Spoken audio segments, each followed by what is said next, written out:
Hi there, free spirits. Welcome back to my channel, or just welcome if you're new. My name is Daphne, and on this channel, I post anything lifestyle related. And in today's video, I'm going to share with you how I set up my budget template. You have probably seen the title of this template in my Plan With Me videos. It's under the Productive Transitions section. And yeah, so I actually used to use Google Sheets for my budgeting system, but I could not figure out how to do the formulas because with Google Sheets and Microsoft Excel, you have to plug in certain formulas for it to do certain things.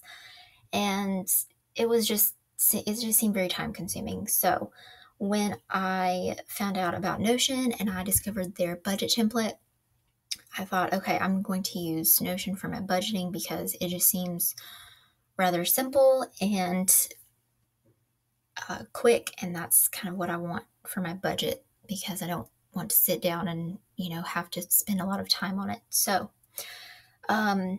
Notion's budget, the one thing I do like about the Notion budget template is it will automatically calculate the total for you, so no formula is needed. So that's kind of what sold me on it. Okay, so I'm going to go over how I set up the template. Okay, so we start with a blank page. I just hit add page on my Notion and then click templates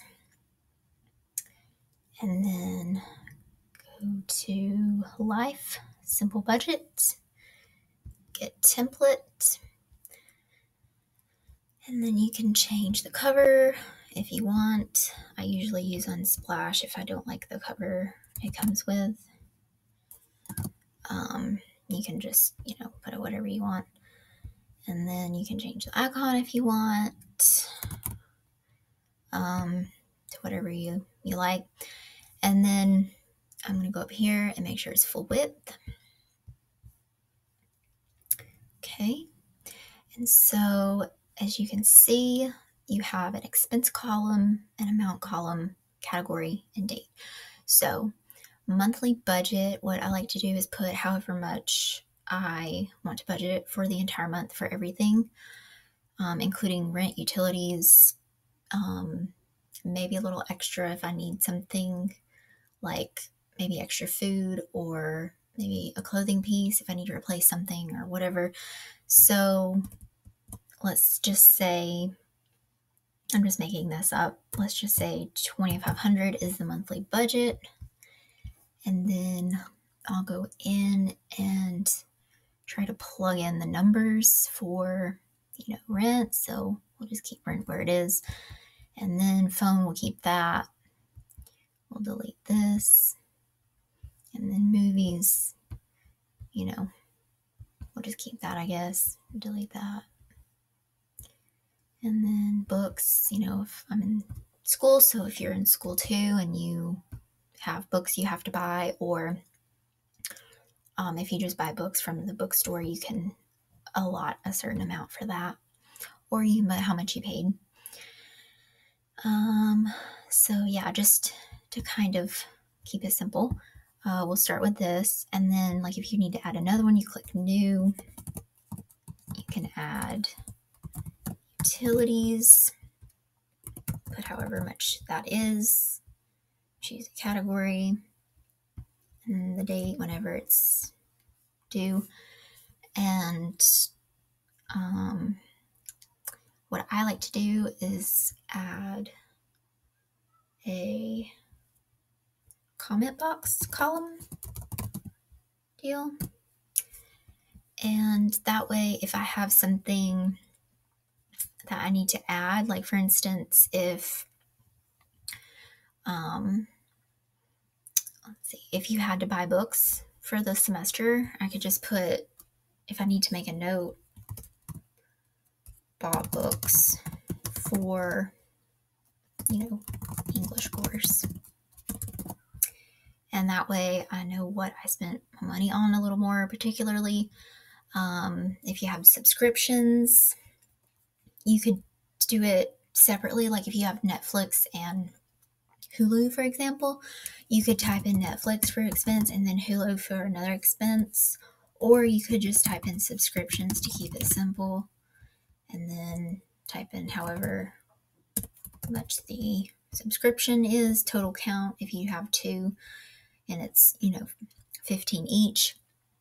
And then you can just put 30, and then you add the category, and the date is due.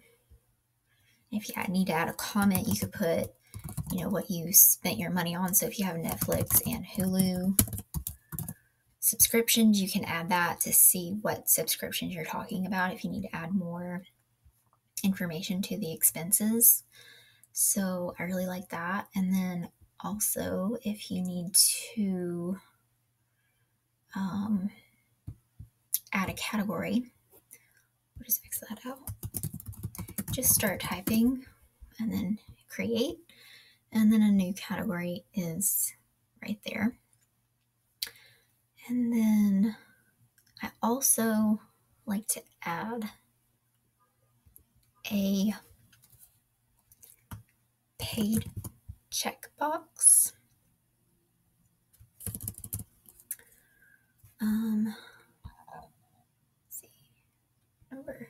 Okay, no, not number. You want to do checkbox, and then I type in paid, and that way, if I pay the subscriptions whenever, I can go ahead and click paid, and when I refer back to this, I know that I've paid it, because I don't really want to have it in my head. I have too much in my head already. So if I can refer back to something and I see that I've paid it, then I don't have to stress about it.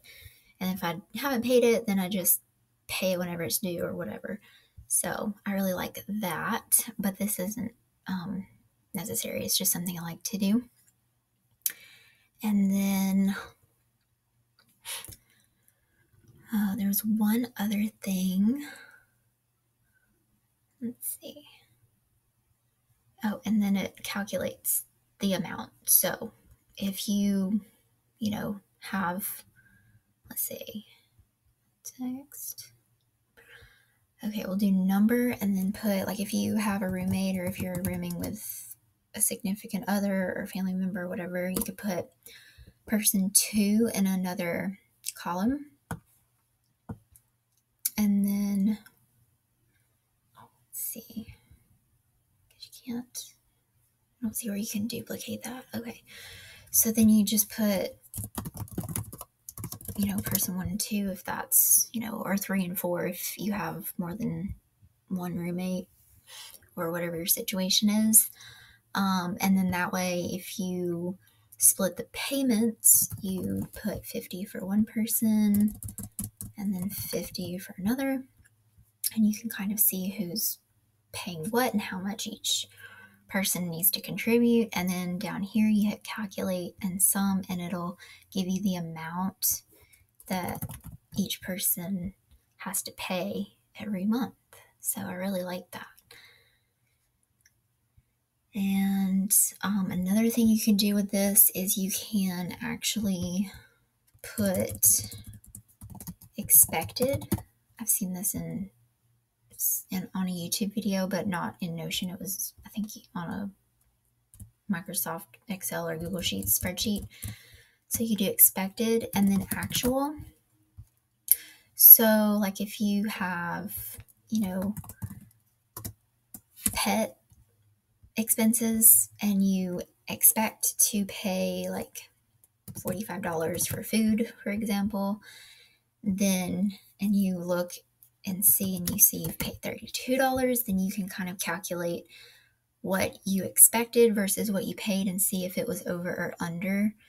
And then you can check the monthly budget and see if you're under or over budget. So it's really versatile. It's really nice. And then I think you can look by category here. I don't use this. I just look at this. But yeah, it's really simple, easy to keep up with, and I highly recommend it. So this is what I use.